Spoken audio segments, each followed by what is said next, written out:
What's up? It's BJ, and I got a rant.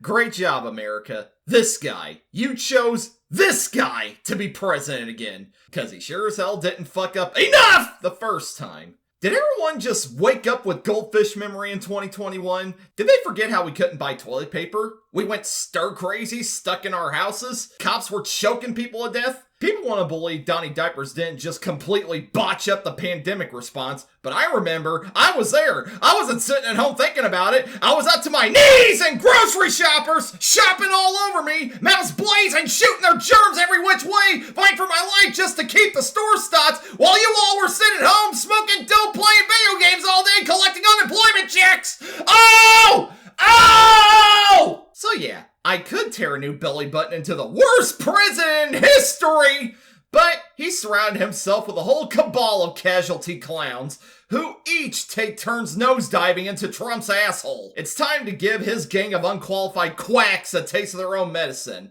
They like insulting and being dicks to people? Well, I can give it right back to them. Let's start with the Deputy Chief of Staff, Nosferatu himself, Stephen Miller, who, oh my god, that cue ball!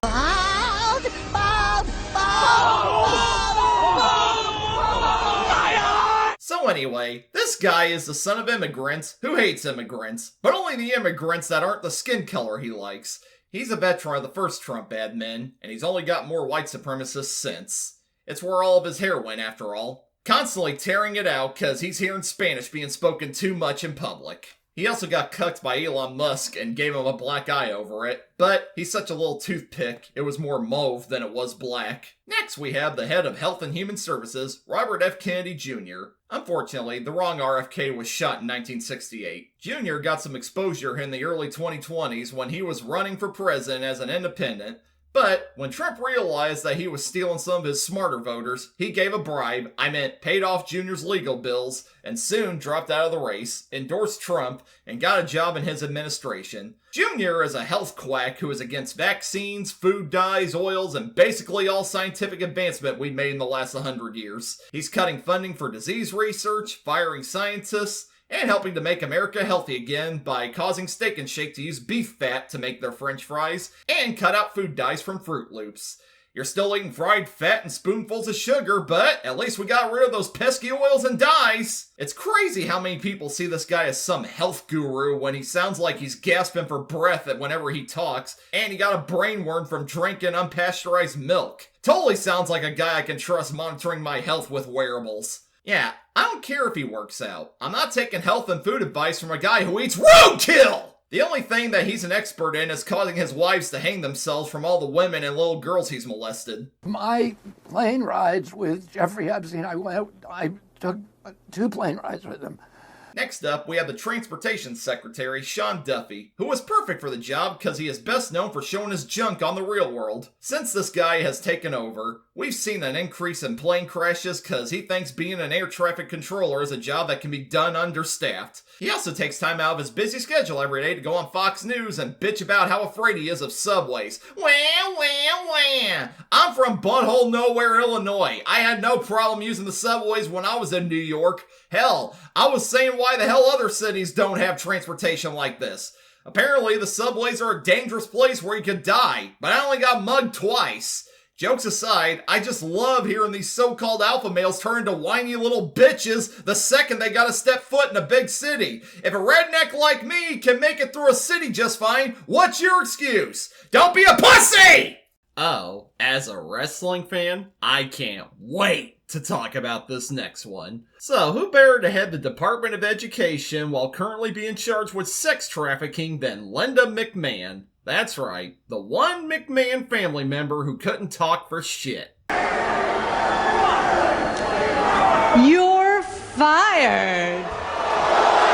So, when she ain't allowing her husband to sexually harass other women, she's basically doing nothing, as the Department of Education has been shut down, illegally I might add. So, what the hell is she doing now? Just collecting our tax money to sit on her ass and turn around while ring boys are molested. Yeah, look up the WWE ring boy scandal if you can, folks. Gotta warn you though, it's pretty nasty stuff.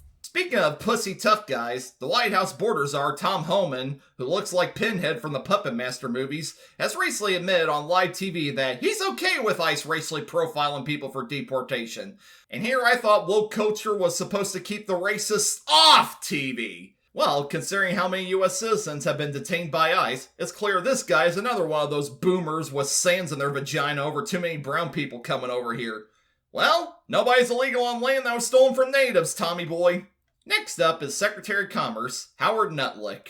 Wait, I think I said that wrong. No, I'm right, Nutlick, who is a billionaire constantly going on news shows saying it's okay for Americans to pay high prices for tariffs, but they won't because they'll be getting great manufacturing jobs making iPhones over here. Or they won't because we're making trade deals with other countries who we're going to make a lot of money off of, and this motherfucker has no idea what he's talking about! Next up is Dr. Oz as the head of Medicare and Medicaid. A guy who's not a real doctor, he just played one on TV. Hey, people who use those services, he wants you to know that it's okay if you lose your health care because all you're doing is sitting at home playing video games. Time to get a job, you lazy bums. What's that? The only job you're able to get doesn't offer health insurance and pays you like shit? Well, not his problem. He's too rich for giving bad medical advice on daytime TV. He ain't gotta worry about going bankrupt from medical debt. But he sure as hell hates DEI for a guy who only got famous because a black woman gave him exposure. Next up is Pete Hegseth, the first Secretary of Defense in American history to be 75% vodka. No joke, he got this job because he is a Fox News host and Trump wanted somebody who looked good on TV. Military experience? Barely any, but that don't matter because he's kicking trans people out of the military and demoting women service members from positions of leadership. Yeah, that'll help bump those recruitment numbers up. Great plan, MacArthur. At least we know that being queer in the military makes it easier for you to lose your job than leaking war plans on a group chat. Twice! But hey, I gotta give the man props. It takes a lot of talent to run the biggest military in the world with a big bottle of Jack Daniels in one hand. And I think I'll cut it off here. I could address every member of this administration and how dangerous they are for the country, like a fucking oil tycoon being in charge of protecting our environment, or Cruella DeVille's shower brush, who's also a Putin simp being in charge of our national intelligence, but I mostly wanted to get the big ones with the most presence out of the way. Huh? Did I forget somebody? J.D. Prance? Who the hell is that? Oh, is he that baby man whose only job is being a Twitter whore? He can't snap a popsicle stick. The main theme of today here is, this is an administration built on xenophobia, disguised as patriotism, cowardice disguised as manliness, and science denial disguised as just asking questions. It's the most unqualified, incompetent, and ass-kissing administration in our nation's history. The amount of damage they've already done to our home in 6 months is staggering. And to think we still got 3.5 more years of this. God willing we're allowed to vote again. Whether you support this president, and how the fuck would you at this point, or not, you gotta admit that he didn't pick any of these people based on any kind of merit or expertise. He picked them because he either owed them favors, or he wanted people to do his bidding without any questions. And we're seeing more of that as the days go on.